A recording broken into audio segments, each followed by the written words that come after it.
அஸ்ஸலாமு அலைக்கும் வரஹ்மத்துல்லாஹி வரகாத்துஹு. எல்லோரும் எப்படி இருக்கிறீங்க? இப்போ ஜவ்வரிசி சேமியா வச்சு ஒரு பாயாசம் செய்வோம். 2 கப்பு தண்ணியை சூடாக வச்சுக்கிறணும். சூடாகவும் 1 கப்பு ஜவ்வரிசி நல்லா கழுவிட்டு வேக வைக்கணும். கண்ணாடி பதம் வர வரைக்கும் நல்லா வேக வைக்கணும்.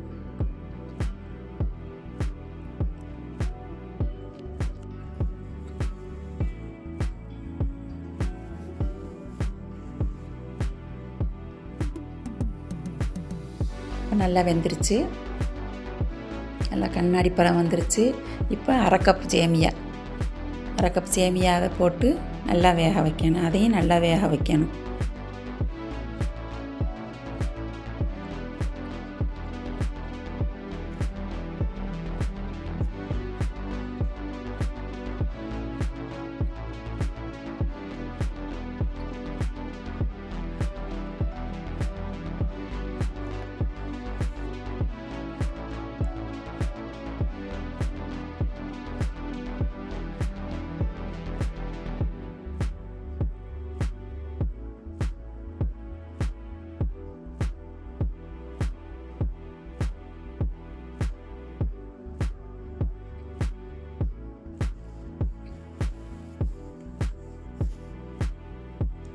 இப்போ நல்லா வெந்துருச்சு. ஒரு சிட்டிகை உப்பு அது கொஞ்சம் போடணும்.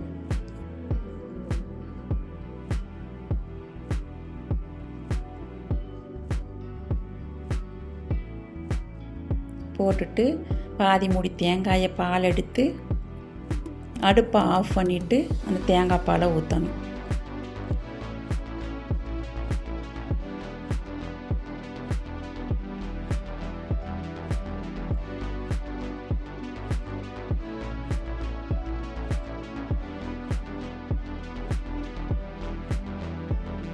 ஊற்றி நல்லா கிண்டி விட்டுட்டு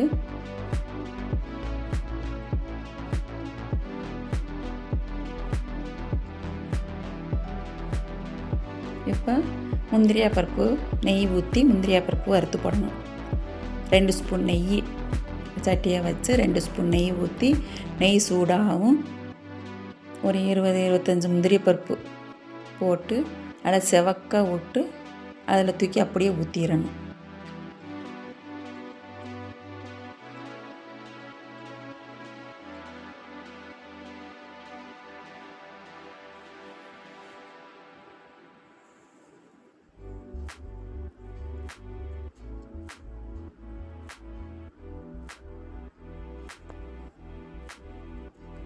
நல்லா செவந்துருச்சு. இப்போ தூக்கி அதில் ஊற்றி விட்டுறணும்.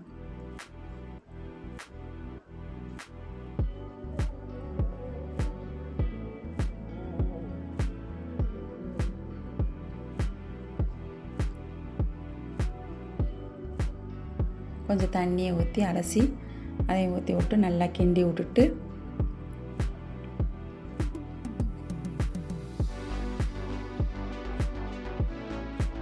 தேவையான அளவு சீனி போடணும்.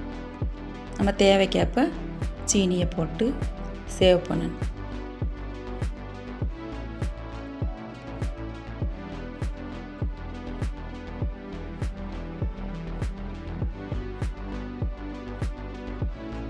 இந்த பாயசம் கொஞ்சம் தண்ணியாக இருந்தால் தான் நல்லா இருக்கும். ஆற கட்டியாக போயிடும். அதனால் கொஞ்சம் தண்ணியாக வைக்கணும். சூப்பராக இருக்கும். செய்து பார்த்துட்டு எப்படி இருக்குதுன்னு சொல்லுங்கள்.